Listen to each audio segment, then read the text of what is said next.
सूरह कौसर कुरान की सबसे छोटी सूरा है, मगर उसका असर सबसे बड़ा है।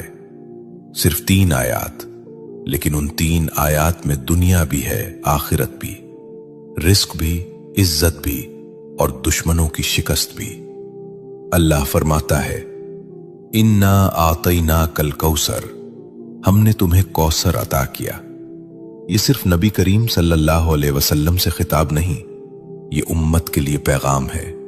ये ऐलान है कि देने वाला अल्लाह है, और जब अल्लाह देता है तो गिनती खत्म हो जाती है।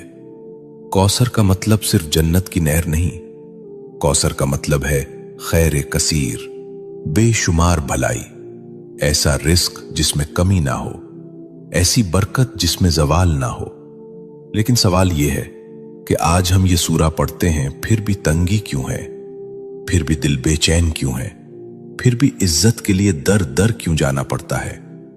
यहां एक नुक्ता है, और यही नुक्ता अक्सर लोग खो देते हैं। सूरह कौसर सिर्फ जबान से पढ़ने की सूरा नहीं, ये मिजाज बदलने की सूरा है, ये शिकवा छोड़ने की सूरा है, ये शुक्र सिखाने की सूरा है।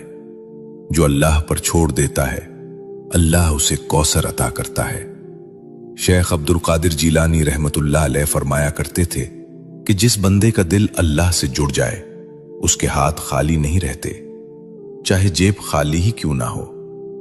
सुनो, रिस्क सिर्फ पैसा नहीं, सुकून भी रिस्क है, सेहत भी रिस्क है, औलाद की नेकी भी रिस्क है, और इज्जत से जीना यह भी रिस्क है। सूरह कौसर हमें सिखाती है कि पहले अल्लाह की नेमत को पहचानो, फिर उस पर शुक्र करो। फसल्लि लिरब्बिका वन्हर, अपने रब के लिए नमाज पढ़ो और कुर्बानी दो। यानी अगर कौसर चाहते हो तो ताल्लुक मजबूत करो, नमाज को बोझ नहीं, मुलाकात समझो। आज हम चाहते हैं कि रिस्क बढ़े, लेकिन नमाज टूटी हुई है। हम चाहते हैं कि बरकत आए, लेकिन शुक्र गायब है। यह सूरा हमें झुंझोड़ती है कि दुश्मनों से मत डरो, नजर वालों से मत घबराओ, हसद करने वालों को अल्लाह खुद काफी है। इन नशानिया का हुवल अब्तर, तुम्हारा दुश्मन खुद कट जाएगा।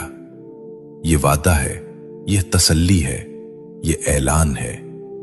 अगर तुम अल्लाह के हो गए तो कोई तुम्हें मिटा नहीं सकता। यह सूरा दिल को हिम्मत देती है कि खामोशी में भी अल्लाह काम कर रहा है, कि सब्र में भी अता छुपी हुई है।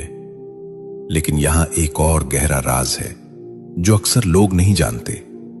वो राज यह है कि सूरह कौसर सिर्फ पढ़ने से नहीं, एक खास हाल में पढ़ी जाए तो उसके असरात जाहिर होते हैं। और वो हाल, वो कैफियत, वो लम्हा जिसमें कौसर के दरवाजे खुलते हैं,